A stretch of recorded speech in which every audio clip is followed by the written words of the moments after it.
At the rising of the sun and in its going down, we remember them. At the blowing of the wind and in the chill of winter, we remember them. At the beginning of the year and at the end of the year, we remember them. As long as we live, they too will live, for they are now a part of us as we remember them.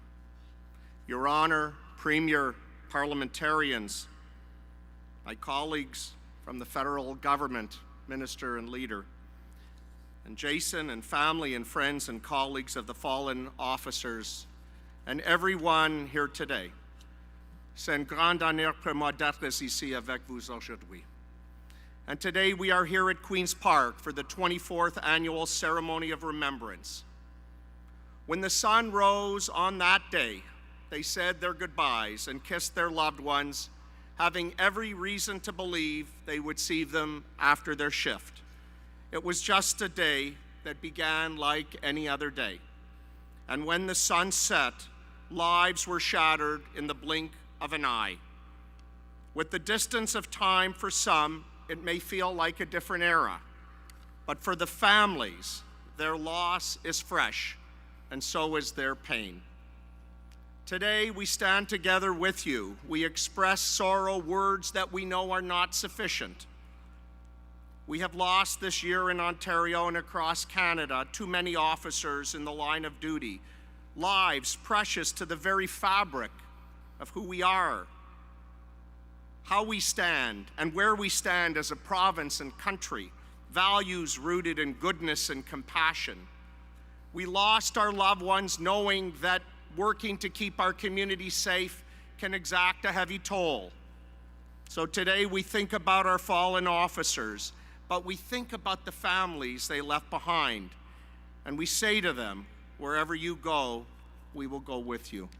And we recall the names of our heroes in life, Andrew and Morgan and Devin and Jagor, and we also remember Vicky.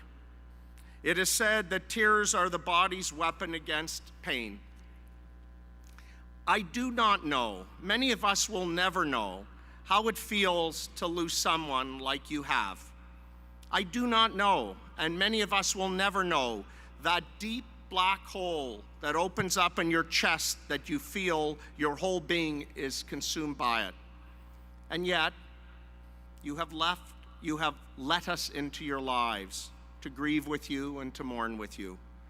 And you've taught us two important lessons. The first one is that your loved ones may have left this earth, but they've never left your hearts. They're a part of you. And second, your presence here today proves that the best way through pain and loss and grief is to find purpose. When everyone says you can't do it, you found a way to let that light in. And that little bit of light will help us find the way together. If there's better evidence that the past mattered, than the lives of your loved ones mattered, then look around Queen's Park today. Their names meant everything. And today, on this day of mourning, we remember every name etched on this wall represented a life, a special life, an indelible reminder that what could have been, a part of our lives that our communities took for granted as being permanent and no longer here. And to the families, know this: you belong to a community of brothers and sisters that will stand shoulder to shoulder with you in your toughest days. And they are here. Ontario is diverse and different, and it doesn't matter where we came from or how we got here. Ontario, despite this loss, will go forward as your loved ones would have wanted, believing in our province and in our future. Parce que nous croyons en notre province et en notre avenir. I can tell you this, and in their memory, our commitment to our public safety is constant and absolute. And we pledge, as the Premier said, to have the backs of everyone that keeps us safe each and every day. A poet wrote, "I carry your heart with me. I carry it in my heart. I am never without it. Anywhere I go, you go. As long as we live, they too will live, for they are now a part of us." May their memories be bound up in the bonds of everlasting life. Thank you. Merci beaucoup. Miigwech.